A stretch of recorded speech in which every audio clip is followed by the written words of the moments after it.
사우디아라비아에 갑부들이 참 많죠. 그 갑부 중에 갑부의 아들이 독일로 유학을 갔습니다. 아버지는요, 통학용으로 쓰라고 최고급 스포츠카를 아들에게 선물로 줬어요. 얼마 후 아들에게서 편지가 왔습니다. 아빠, 베를린은 정말 멋진 도시예요. 사람들도 모두 친절하고요. 저는 이곳이 정말 좋아요.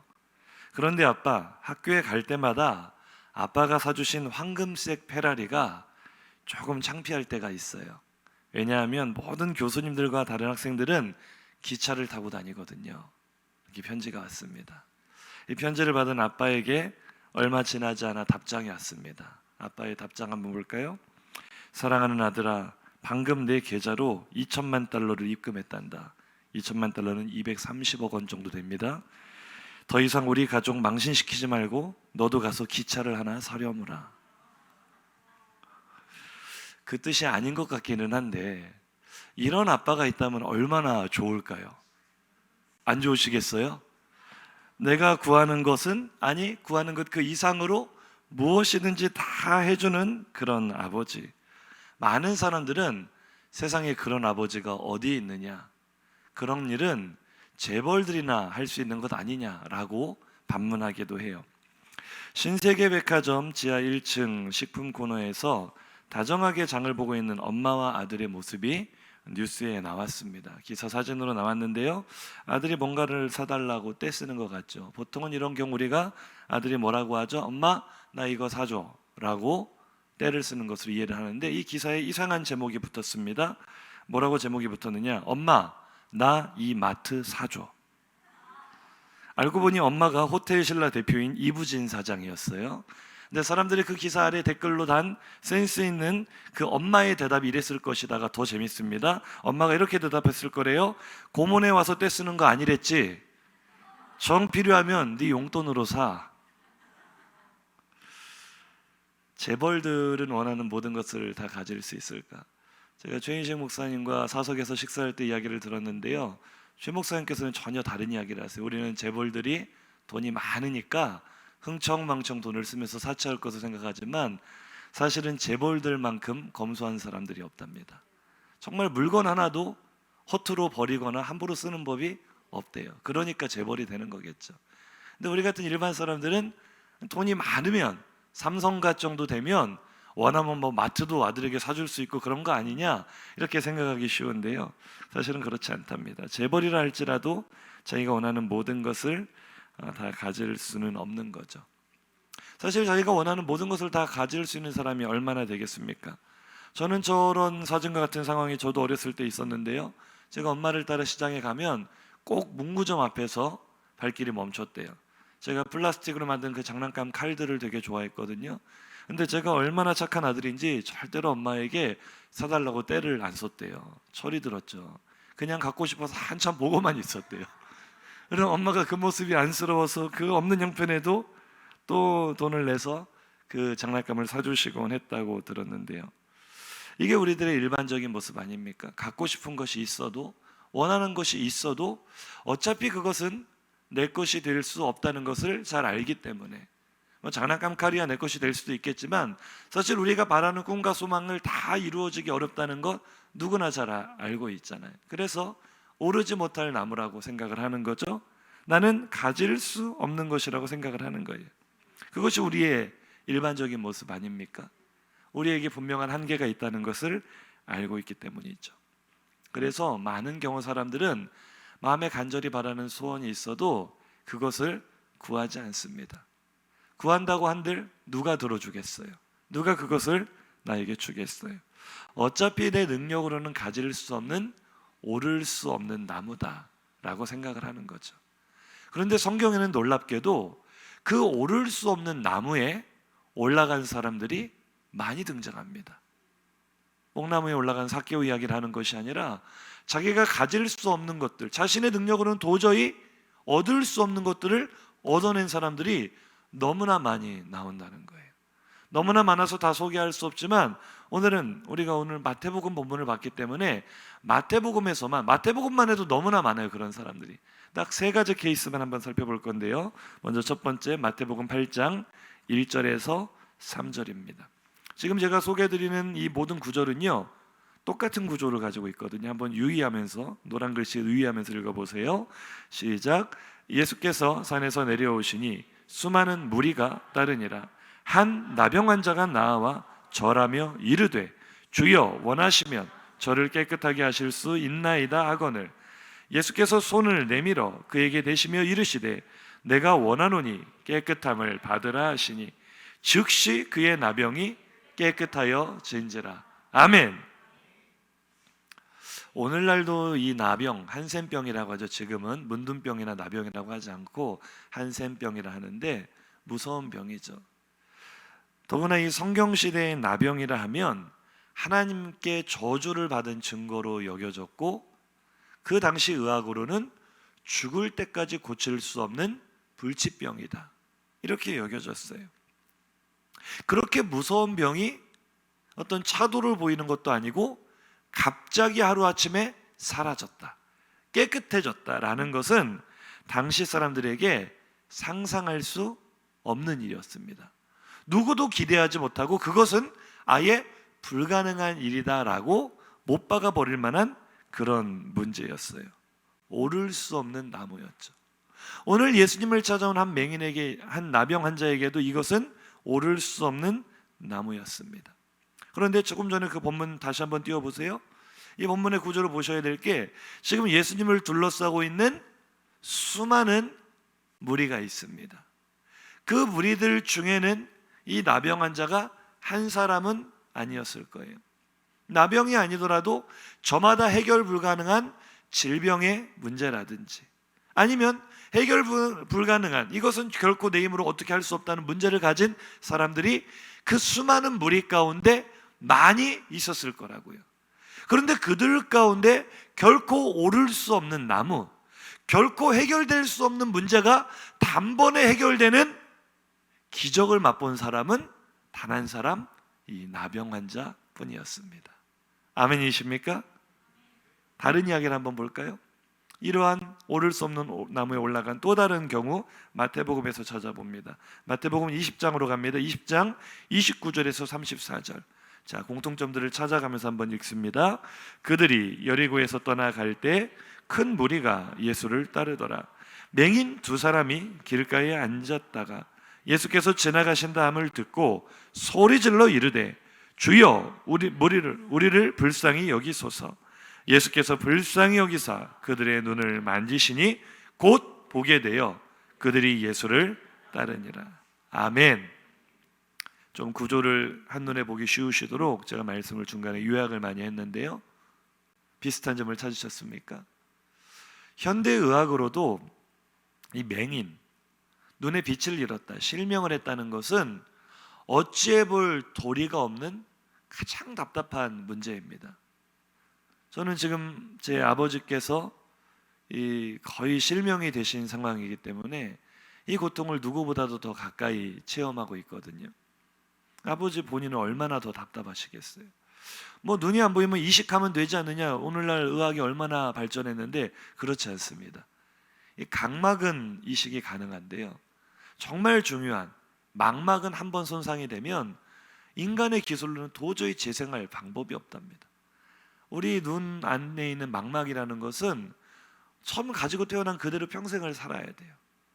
오늘날 고도로 의학과 과학이 발전한 이 시대에도 손을 댈 수 없는 문제가 이 눈의 문제, 실명의 문제라고 한다면 하물며 예수님 당시의 맹인들, 자신이 앞을 볼 수 있을 거라는 소망 자체를 품을 수가 없는 시대예요.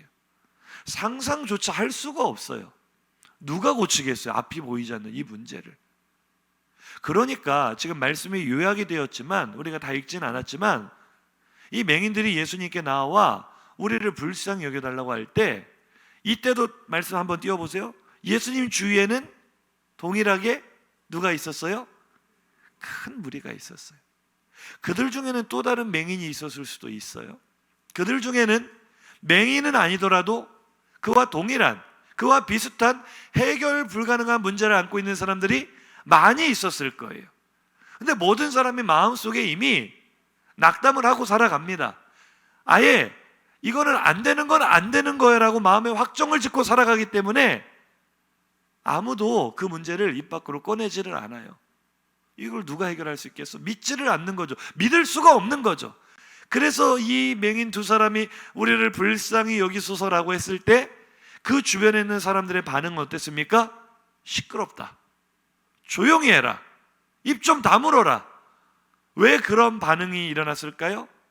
그 두 맹인이 불쌍하지 않아서가 아니라 왜 해결 불가능한 문제를 예수님께 어쩌라고 꺼내서 귀찮게 하느냐는 거예요. 누구도 상상도 하지 않는 거죠. 맹인이 눈을 뜬다는 일이 어떻게 가능하겠습니까? 그런데요, 놀랍게도 그 수많은 무리 가운데, 많은 문제를 가지고 있는 수많은 사람 가운데 단번에 해결 불가능한 문제가 해결돼 버리는 기적의 은혜를 맛본 사람은 바로 그 두 맹인 뿐이었던 것을 믿으십니까? 공통점이 좀 보이시나요? 마지막 한 가지 사건만 더 볼까요? 이제 마태복음 15장입니다. 공통점을 한번 발견하면서 읽어보세요. 시작. 가나안 여자 하나가 그 지경에서 나와서 소리질러 이르되 주 다윗의 자손이여 나를 불쌍히 여기소서. 내 딸이 흉악하게 귀신 들렸나이다 하되 이에 예수께서 대답하여 이르시되 여자여 내 믿음이 크도다. 내 소원대로 되리라 하시니 그때로부터 그의 딸이 나으니라. 아멘. 귀신 들림의 문제, 현대의학이 해결을 못하더라고요. 상담 심리학이 해결을 못하더라고요. 어제 그것이 알고 싶다를 보니까 올해 1월에 비극적인 사건이 있었어요. 이 젊은 모녀가, 엄마와 딸이 추운 겨울에 강물에, 깊지 않은 강물에서 저체온증으로 사망한 사건이 있었어요. 알몸 상태로 발견이 되었는데 이것을 이 시사 프로그램이 파헤쳐 보니까 어떤 살인 사건이나 이런 강력 범죄 사건이 아니라 이 엄마가 귀신이 들린 거예요. 신내림이라고 하는데 귀신에 들려서 온전한 생각으로 분간하지 못하고 내가 하늘로 승천했다 내려오겠다 뭐 이런 말을 하면서 딸의 손을 잡고 나가서 같이 알몸으로 얼어 죽는 이런 비극적인 사건이 있었어요. 주변에 그 모녀가 이상하다는 것을 인지한 사람은 많이 있었지만 아무도 그들을 도울 수가 없었습니다. 의학이 도울 수 없었고 어떤 스님을 찾아가 도움을 구할까 했더니 도움을 주는 것이 아니라 결과론적으로는 그 스님의 잘못된 솔루션 때문에 이들이 비극을 맞이하는 이런 문제, 누가 해결할 수 있겠어요? 사람들이 많이 오해하는 것이 귀신이 존재하는가? 귀신은 존재합니다. 성경이 그렇게 말하고 있거든요. 근데 귀신은 일반적으로 생각하는 것처럼 죽은 사람의 영혼이 아닙니다. 죽은 사람의 영혼이 귀신이 된다면 선사시대부터 지금까지 얼마나 많은 사람이 죽었는데 이 세상에 70억 인구보다 귀신의 숫자가 더 많을 텐데 어찌 살겠습니까? 사람이 죽으면 그 영혼은 하나님 품에 안겨 안식을 얻거나 지옥에 들어가거나 둘밖에 없는 줄로 믿습니다. 그럼 귀신은 무엇인가? 저주받은 그 사탄의 졸개들이죠. 하나님을 대항하다가, 하나님을 대적하다가 영원한 지옥에 들어갈 수밖에 없는 운명을 가지게 된 이 사탄과 그의 졸개들, 인간을 파멸로 이끌어가는 그 존재들을 우리는 귀신이라고 합니다. 성경이 그렇게 말하고 있어요. 귀신은 우리보다 훨씬 지혜롭습니다. 영적인 존재이기 때문에 힘이 강해요. 우리들은 마음대로 유린할 수 있어요. 성령께서 우리 안에 내주하시며 우리를 지키시기 때문에 귀신이 우리에게 손끝 하나 될 수 없는 것이지, 귀신은 우리보다 강해요. 그 귀신이 내 안에 들어와서 나의 생각을 지배하고 나의 육신을 지배하고 나의 삶을 파괴하기 시작한다면 누가 이걸 막을 수 있겠어요?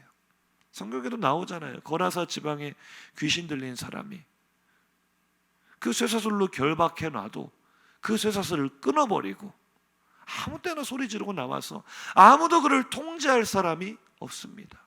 사람들이 그를 피해갈 만큼 귀신 들린 아이의 아버지가 나와서 내가 이 아들을 고쳐보려고 백방으로 노력을 했지만 자주 불에도 들어가고 물에도 들어가고 어찌할 방도가 없습니다. 예수님 당시 시대에 한 사람이 귀신 들렸다는 것은 자신뿐만 아니라 온 가족이 파멸로 이끌리는 거예요. 이거 해결할 방법이 없는 거예요.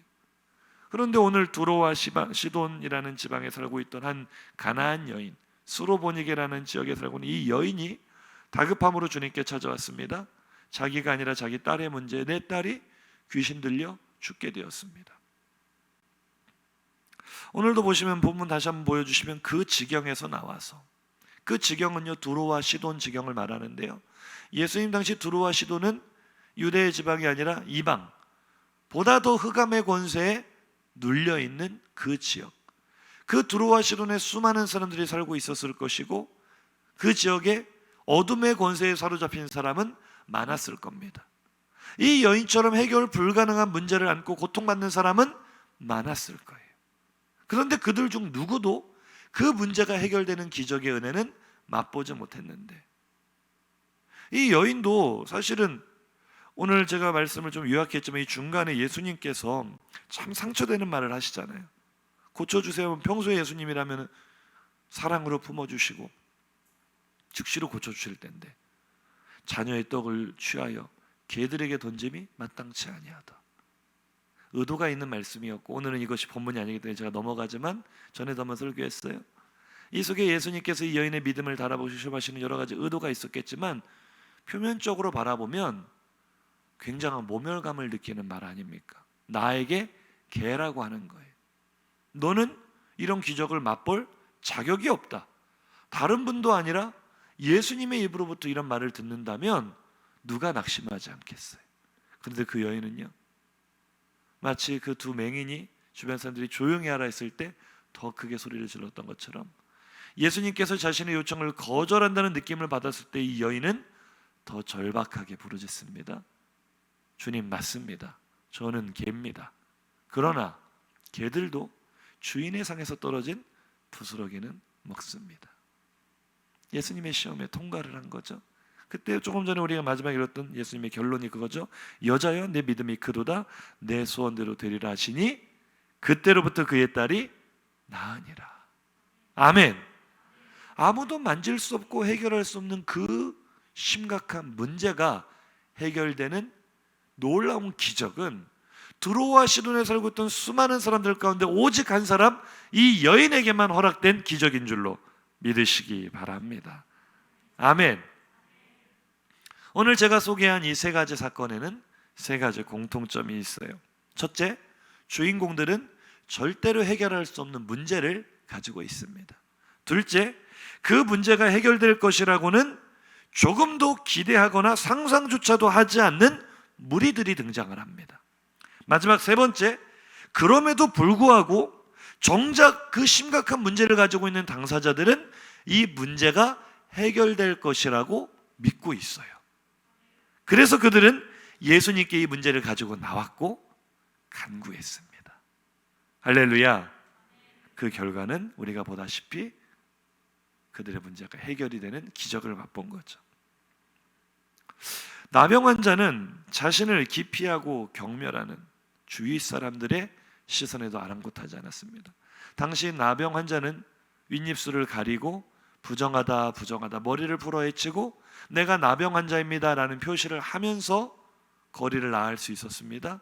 그런데 나병 환자는 누구나 알아볼 수 있었고 예수님 주위에 있던 수많은 무리가 나병 환자가 예수님께 나왔을 때 마치 모세가 일으킨 홍해의 기적처럼 사람들이 갈라지는 기적이 벌어졌을 거예요. 나병 환자와 접촉하면 나도 부정해지니까 얼마나 따가운 시선을 한 몸에 받았겠어요? 주님께 나가기 어려웠겠죠. 그런데 이 나병 환자는 아랑곳하지 않고 주님께 간구했습니다. 아멘. 두 맹인은요, 조금 전에 말씀드렸지만 사람들이 핀잔을 줘요. 압박합니다. 막 그들을 나무라고 꾸짖습니다. 시끄럽다고. 어디 맹인들이 예수님 앞에 그렇게 소리를 지르냐고. 얼마나 민망해요. 예수님 한번 만나서 어떻게 해결 받아볼까 했지만 주위 사람들이 다 일어나서 조용히 하라고 꾸중을 하는데 누가 주눅 들지 않겠어요? 두 맹인은요, 성경에 보니까 더 크게 소리질러 이르되 다윗의 자손이여 나를 우리를 불쌍히 여기소서. 주변에 어떠한 불가능하다는 그 압박감이 나를 짓눌러도 아니야, 예수님이라면 해결하실 거야. 그 믿음으로 간구한 줄로 믿습니다. 마지막 이 수로보니게 여인은요, 자신을 개로 취급하는 예수님의 심한 말씀에도 낙담하지 않아요. 사랑의 주님이 이렇게 말씀하시는 건 본심이 아닐 거야. 분명히 어떤 의도가 있을 거야. 내가 들은 예수님, 내가 아는 예수님이라면 나를 끝까지 외면하지는 않으실 거야. 그 믿음으로 간구했어요. 할렐루야. 오늘 수많은 무리 가운데 유일하게 아무도 맛보지 못한 기적을 맛본 사람들의 공통점은 모두 다 주님께 간구했다는 거예요. 할렐루야. 바로 오늘 본문의 말씀이죠. 오늘 본문 7절 8절입니다. 구하라 그리하면 너희에게 주실 것이요, 찾으라 그리하면 찾아낼 것이요, 문을 두드리라 그리하면 너희에게 열릴 것이니 구하는 이마다 받을 것이요, 찾는 이는 찾아낼 것이요, 두드리는 이에게는 열릴 것이니라. 아멘. 구하라, 찾으라, 두드리라. 다 다른 단어를 썼지만 그 의미는 똑같이 기도하라 라는 요청입니다. 하나님께 간구해라. 하나님께 간구하며 기도하는 자에게 반드시 응답의 선물을 주시겠다는 약속인 줄로 믿습니다. 무리가 될 것인가, 주인공이 될 것인가, 이 차이는요, 오늘 이 말씀에 대한 반응에서 나뉘어집니다. 내 생각과 한계에 갇혀서, 내 생각과 지식의 한계, 내 경험과 지식의 한계에 갇혀서 이거는 해결 불가능한 문제잖아, 이건 하나님도 못 해봐, 이건 아무도 날 도와줄 사람이 없어 라고, 이것은 안 돼 라고 아예 결정짓고 사는 사람은 하나님께 구하지 않습니다. 찾지 않습니다. 문을 두드리지 않습니다. 그러면 평생 그냥 그 문제는 안고 살아가는 거예요. 그런데 오늘 본문의 말씀에 반응하여 하나님의 말씀이 확실하게 나에게 주어졌으니, 하나님, 누가 봐도 이 문제는 안 되는 문제인데, 내가 봐도 이거는 해결이 안 될 것 같은 문제지만 말씀에 의지하여 구하겠습니다. 찾겠습니다. 두드리겠습니다. 그렇게 반응하는 사람은 자신의 지식과 경험의 한계를 뛰어넘어 오르지 못할 나무에 올라가는 은혜, 상상도 못한 기적을 체험하는 은혜가 그의 것이 될 줄로 믿으시기 바랍니다. 나는 지금 기적을 경험하는 주인공으로 살고 있습니까? 아니면 그것은 안 된다라고 만류하는 무리로 살고 있습니까? 만약 내가 무리의 삶을 살고 있다면 왜 그렇습니까? 오늘 성경이 말해주죠. 야고보서 4장 2절 하반절입니다. 너희가 얻지 못함은 구하지 아니하기 때문이에요. 아멘. 많은 사람들이, 많은 성도들이 기적을 체험한 하나님 나라의 주인공이 아니라 기적을 구경하는, 남들은 그랬다고는 듣기는 들은 적이 있는데 나에게는 한 번도 경험되지 않은 구경꾼의 삶, 무리의 삶을 살아갑니다. 평생 하늘로부터 내려오는 기적의 은혜를 맛보지 못하고 자기 생각의 한계에 머물며 살아갑니다. 왜요? 구하지 않기 때문에.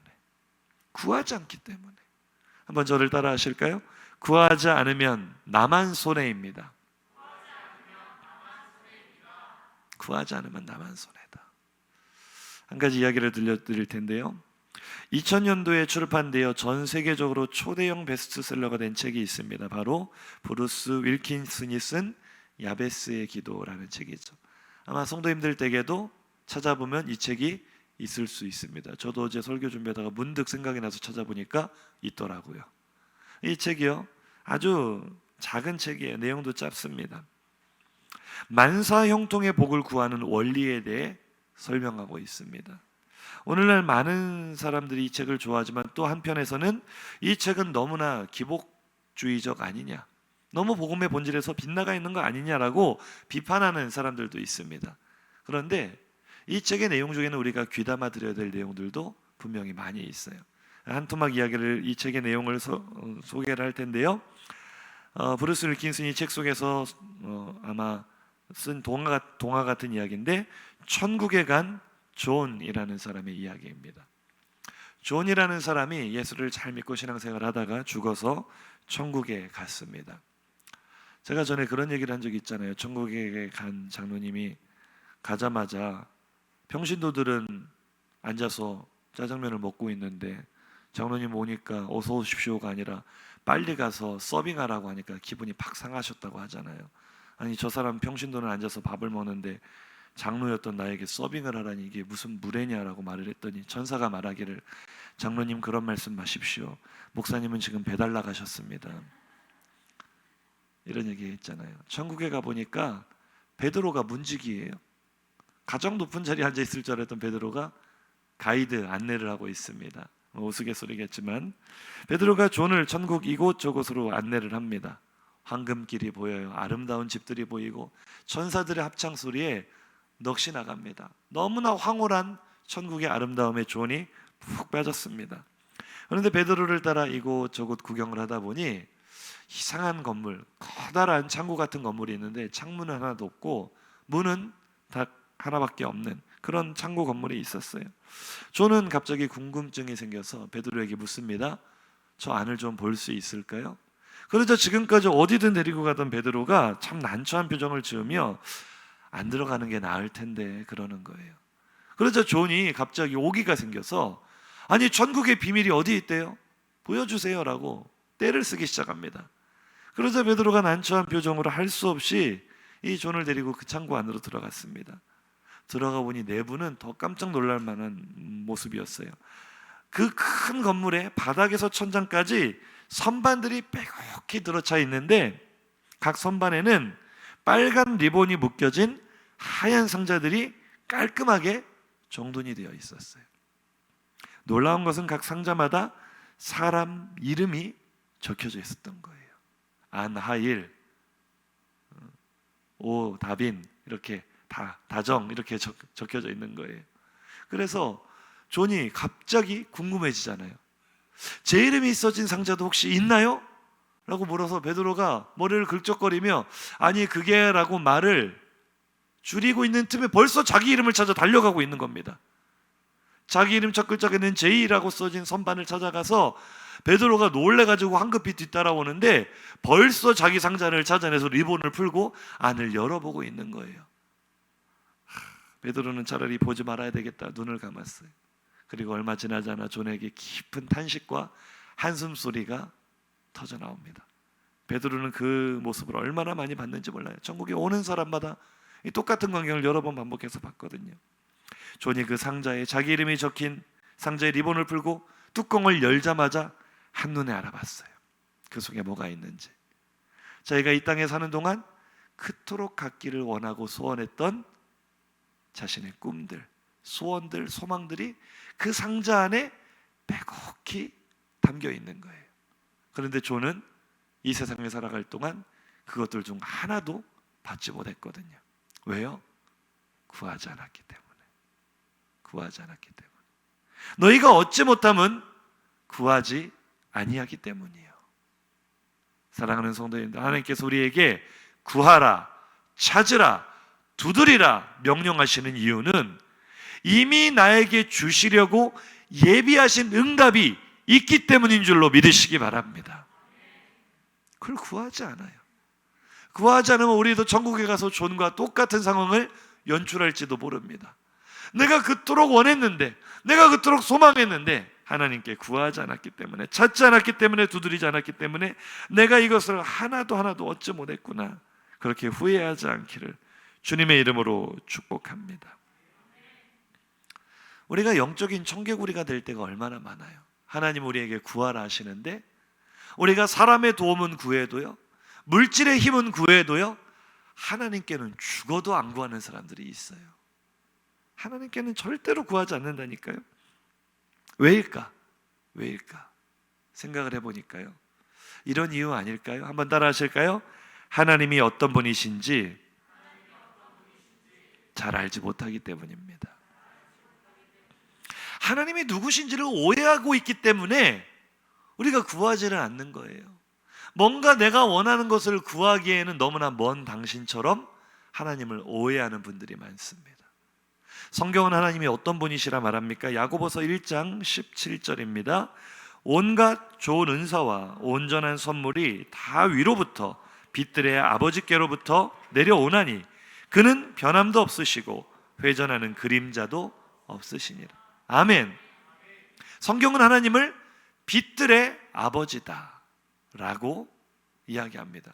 나하고는 좀 거리가 멀어 보이는데요, 내용을 자세히 보면 온갖 좋은 은사와 온전한 선물을 나에게 아낌없이 주시는 빛들의 아버지, 곧 나의 아버지가 되시는 줄로 믿으시기 바랍니다. 그래서 오늘 본문 11절에도 보면 하늘에 계신 너희 아버지에게, 하늘에 계신 너희 아버지라고, 빛들의 아버지, 온갖 좋은 선물, 온전한 선물을 나에게 넘치도록 부어주시는 빛들의 아버지는 곧 나의 아버지인 줄로 믿으시면 아멘 하시기 바랍니다.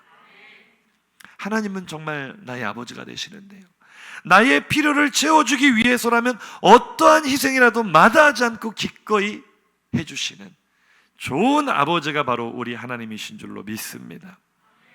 그런데 우리는 하나님을 어떤 분으로 오해합니까? 아버지라고 부르면서도 하나님을 참 나쁜 아버지라고 오해하고 있지 않습니까? 무시무시한 율법으로 우리의 삶을 올가매면서 지키지 않으면 널 지옥에 보내버리겠다, 그렇게 오해하지 않습니까? 저 높은 하늘에서 나를 굽어 살피시면서 나의 삶의 고통에는 관심도 없고 맹목적인 충성만 요구하는 분으로 오해하고 있지는 않습니까? 나의 필요는 하나도 채워주지 않으시면서 나의 소원을 외면만 하시는 그런 나쁜 아버지로 우리가 오해하고 있지는 않습니까? 어제 뉴스를 보는데 이런 기사가 나오더라고요. 배드 파더스라는 활동이 곧 종료가 된다. 배드 파더스. 이 배드 파더스가 뭐냐? 필리핀 여성에게서 아이를 낳고 한국으로 도망친 무책임한 한국인 아버지를 찾는 단체로 시작을 했는데요, 2018년 7월부터 본격적으로 국내 이 인터넷 홈페이지 활동을 시작을 합니다. 어떤 활동인가? 이혼을 하고 양육비를 지급하지 않는 무책임한 부모, 그들의 신상을 공개하는 일들을 해왔어요. 약 400여 명의 무책임한 부모의 신상을 공개를 했고 그 중에 113명이 양육비를 지급하겠다라고 다시 의사를 밝히는 그런 성과도 거두었습니다. 이 일이 개인 활동가들로부터 시작이 되었는데 왜 이 활동이 중단이 되는가? 이 활동이 잘 되면서 아예 법적으로 법제화를 시키게 되었어요. 그래서 이 활동이 중단되는 게 나쁜 일이 아니라 이제는 법적으로 이 무책임한 부모들에게 책임을 물을 수 있는 제도가 완비가 되었다. 근데 제가 기사를 보면서 그런 생각이 드는 거예요. Bad fathers. 이 양육비를 지급하지 않는 무책임한 아버지처럼 우리가 하나님을 오해하고 있지는 않은가? 사랑하는 성도님들에게 하나님은 좋은 아버지이십니까? 나쁜 아버지이십니까? 스스로에게 한번 물어보세요. 내 삶의 구석구석까지도 돌아보시고 책임져 주시고 필요를 채워주시는 좋은 아버지로 내가 바르게 하나님을 이해하고 있는가? 그런 분들은 아마 오늘 우리가 소개한 주인공들처럼 하나님께 간구로 나가겠죠. 하나님은 말해봐야 소용없어. 말해 뭐해? 어차피 외면하실 건데, 어차피 안 들어주실 건데, 어차피 날 위해서는 아무것도 안 하실 텐데 뭐 하려고 구해? 그렇게 하나님을 나쁜 아버지로 오해하고 있지는 않습니까? 성경 우리에게 뭐라고 말합니까? 하나님에 대해서 이렇게 이야기합니다. 로마서 8장 32절 시작. 자기 아들을 아끼지 아니하시고 우리 모든 사람을 위하여 내주시니가 어찌 그 아들과 함께 모든 것을 우리에게 주시지 아니하겠느냐. 아멘. 우리가 하나님을 나쁜 아버지로 오해한다면 하나님의 마음이 얼마나 아프시겠어요. 하나님은 나를 위하여 아들의 목숨까지도 내어주신 좋은 아버지이심을 믿으십니까? 그것이 하나님의 사랑이었다는 것을 깨닫는다면 어떻게 하나님을 오해할 수 있겠어요? 아들의 생명까지도 내어주신 분이라면 아들과 함께 모든 것 주시지 않겠느냐. 성경은 우리에게 묻고 있어요. 무엇을 아끼시겠는가? 오늘 예수님께서도 우리에게 물으시죠. 사람이라고 해도, 하나님 말고 사람 아버지도, 그들 중에 혹 악한 사람이 있다 할지라도 아버지의 사랑이 어떤 것인가? 7장 오늘 본문 9절 11절 시작. 너희 중에 누가 아들이 떡을 달라 하는데 돌을 주며 생선을 달라 하는데 뱀을 줄 사람이 있겠느냐? 너희가 악한 자라도 좋은 것으로 자식에게 줄 줄 알거든 하물며 하늘에 계신 너희 아버지께서 구하는 자에게 좋은 것으로 주시지 않겠느냐? 아멘. 사람이라도, 악한 자라도 자식에게는 좋은 것을 주고 싶어하는 것이 아버지의 마음인데 어찌 하나님을 오해하느냐는 것이죠. 아버지의 마음이 어떤 것인가? 제가 영상 하나를 보여드릴 텐데요. 이 보험사, 어떤 보험사의 광고 영상, 꽤 오래된 광고 영상인데요. 이 영상이 우리에게 주는 이 감동이 있거든요. 우리 한번 보면서 아버지의 마음이 어떤 것인지를 깨닫기를 원합니다. 영상 보여주세요.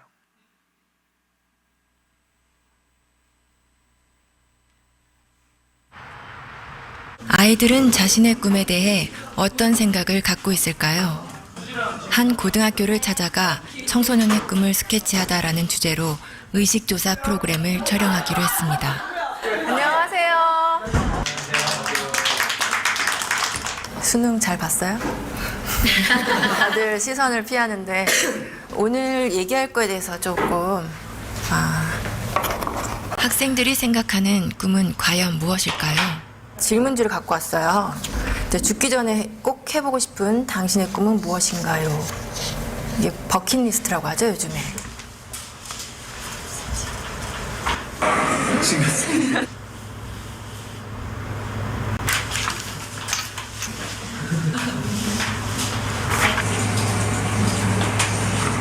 학교 운동장에 농사 짓기? 이런 것도 있네요. 여기서 우리는 두 번째 질문을 해보았습니다. 앞으로 살 날이 1년밖에 남지 않았다면 당신의 꿈을 이루는 것과 5억 원이라는 돈을 선택하는 것 중에 어떤 걸 선택할 것 같아요? 꿈이요. 제 이름을 세상에 알리고 죽는 게 의미 있다고 생각합니다. 꿈을 이뤄서 5억보다 더 많은 돈을 벌면 돼요. 나 1년밖에 안 남았는데 끝까지 해야죠. 롤스로이스 타고 싶어요. 제가 먹고 싶은 치킨 먹고 튀기면서 살 거예요. 꿈은 솔직히 5억보다 더 큰 가치가 있다고 생각이 듭니다. 잠시만요.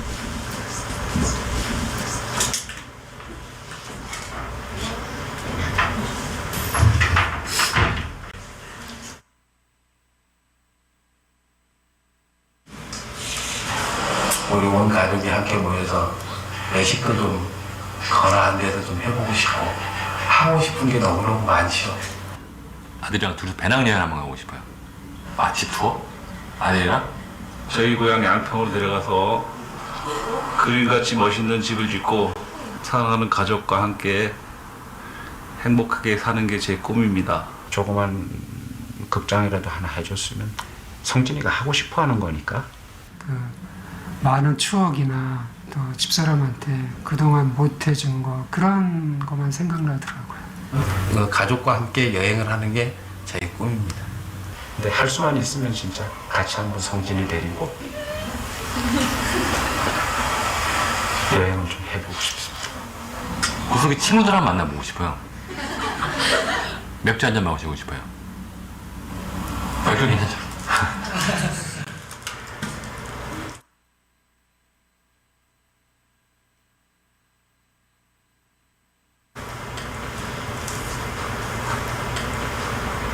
그러니까 제가 하고 싶은 걸 포기하고 5억을 선택하느냐? 지금 같으면 5억을 선택하겠습니다. 결론적으로 돈을 선택해서 주는 게 좋겠죠, 뭐나? 그건 당연히 5억은 가족을 위해서 선택하겠죠. 그 아버님이 좀 장병에 돌아가셨거든요. 이건 고통을 좀 많이 받으셨, 금전적인 고통을 많이 받았어요, 식구들이. 제가 한번 아파보니까 주변은 다 피해먹고 가족이 제일 중요하더라고요.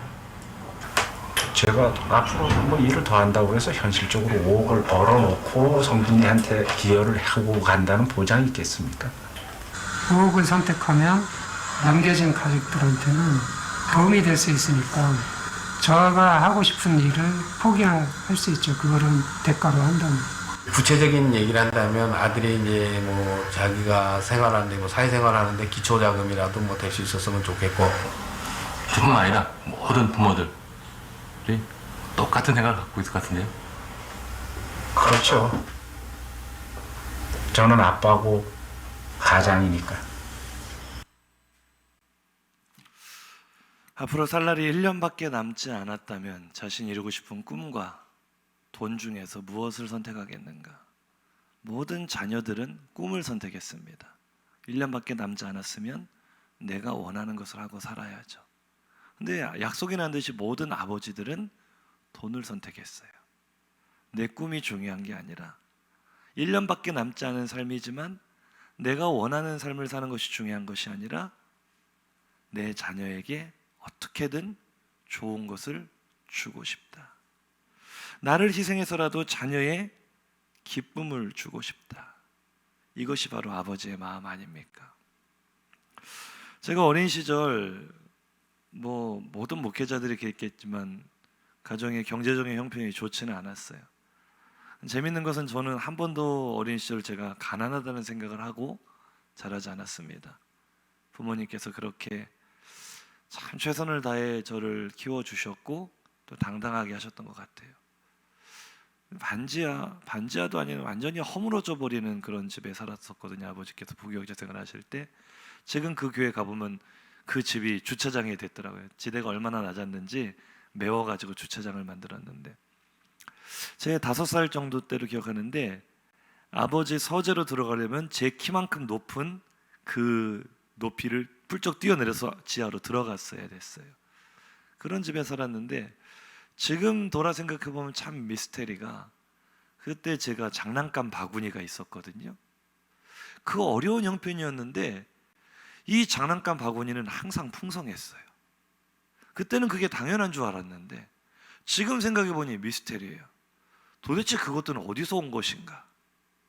알고 봤더니 아버지께서 신학생 때, 저희 아버지는 이제 서울 분이시기 때문에 서울의 지리를 잘 알고 어디에 가면 뭐가 싸다는 걸 잘 아시잖아요. 자기 밥 먹을 돈도 없고 차비도 근근한데 그 어린 아들의 기쁨을 위해서 또 그 바쁜 시간을 쪼개서 서울에서 공부하고 내려오실 때마다 그 시장을 돌아 장난감 하나씩 사서 오시는 거죠. 어쩌면 본인은 밥을 굶으셨을 수도 있어요. 그 어려운 형편에 뭐가 있었겠어요? 아들의 기쁨을 위해서. 제가 지금도 참 밀크쉐이크를 좋아하거든요. 요즘 파는 곳이 잘 없는데 제가 맥도날드에 가면 꼭 그걸 사 먹습니다. 왜 이렇게 밀크쉐이크를 좋아하냐면 어렸을 때 아버지를 따라 서울 본가로 가면은 그때는 굉장히 멀었어요. 길이 4시간 이상 차를 타는데 이 휴게소에 들리면 아버지가 꼭 밀크쉐이크를 사주셨거든요. 비쌌어요.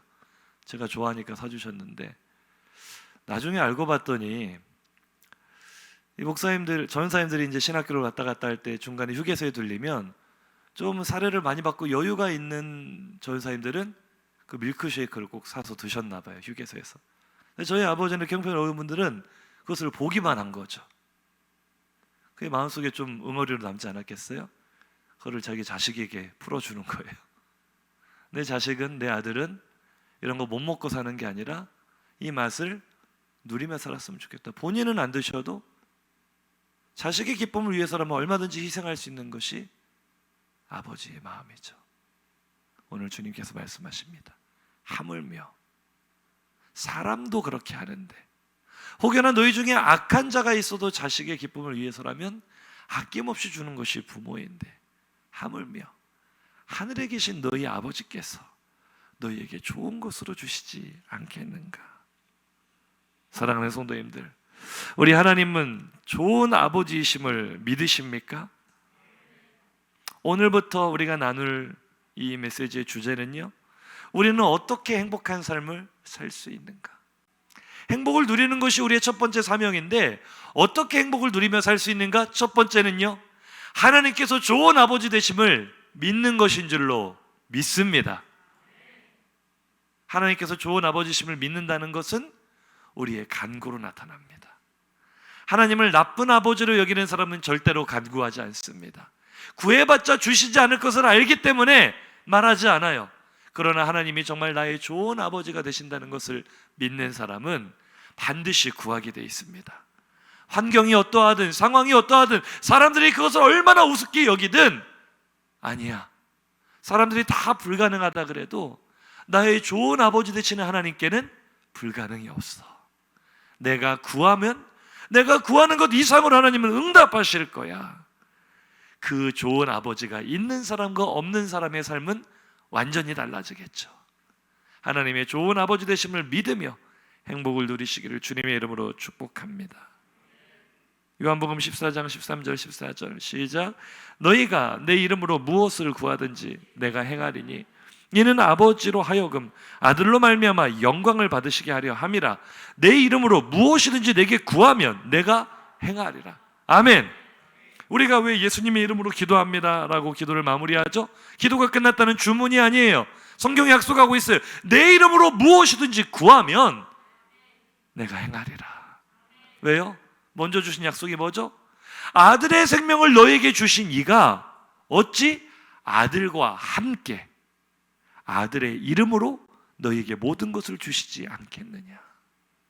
예수의 이름은 우리가 하나님의 아들이 되었다는 가장 강력한 증거이기 때문에 하나님 우리의 좋은 아버지가 되신 줄로 믿습니다.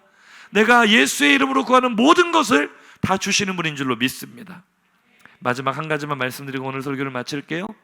우리의 이 모든 것을 구하는 간구가 기복주의로 흐르지 않을 수 있는 이유는 바로 이것입니다. 요한복음 15장 7절 이제 이어지는 말씀으로 연결하시고 마무리하겠습니다. 시작. 너희가 내 안에 거하고 내 말이 너희 안에 거하면 무엇이든지 원하는 대로 구하라. 그리하면 이루리라. 아멘. 하나님은 좋은 아버지가 되시고 내가 구하는 모든 것을 다 이루어 주시는데 예를 들어 이럴 수 있잖아요. 내가 구하는 모든 것 저 보기 싫은 사람 좀 치워주세요. 이런 기도 들어주셔야 되나요? 이게 정욕으로 쓰려고 잘못 구하는 기도죠. 무엇이든지에 포함되는 더 큰 의미는요, 방금 말씀 띄워놓으세요. 아버지와 아들의 관계 속에서를 말하는 거예요.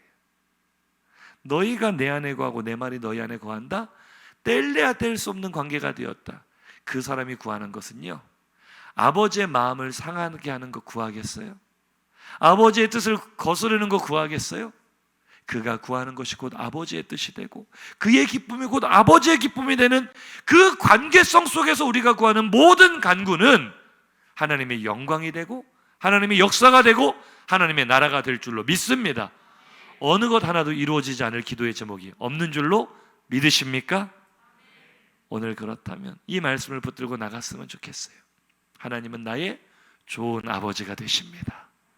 내가 아버지와 아들의 관계 속에서 믿음으로 구하는 모든 제목을 응답하셔서 나의 이 힘든 상황에도 이 코로나 시국의 어려운 환경에도 상상하지 못할 기적의 은혜를 베푸실 좋은 아버지를 내가 믿습니다. 우리 이렇게 선포하며 나아가는 성도들 되시기를 주님의 이름으로 축복합니다. 들은 말씀 생각하면서 우리 결단의 찬양으로 나아갑니다. 오늘 조금 생소한 찬양이기는 하지만 이 찬양의 가사가 오늘 우리가 들은 말씀 메시지와 동일합니다.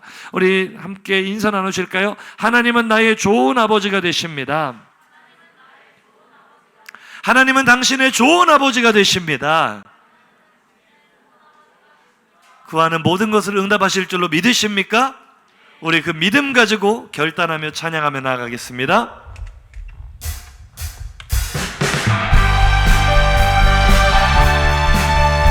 우리 박수치며 찬양할까요? 이 찬양의 가사가 오늘 내 삶의 고백이 되기를 원하고 우리 믿음의 선포가 되기를 원합니다. 상상도 할 수 없는 하늘의 복을 부요한 우리 아버지의 은혜 사랑하는 자녀들에게 약속하셨네. 너희가 내 안에 거하고 내 말이 너희 안에 있으면 무엇이든 이루리라. 아멘. 구하라 찾으라 두드리라. 아멘. 하늘의 주 만물의 창조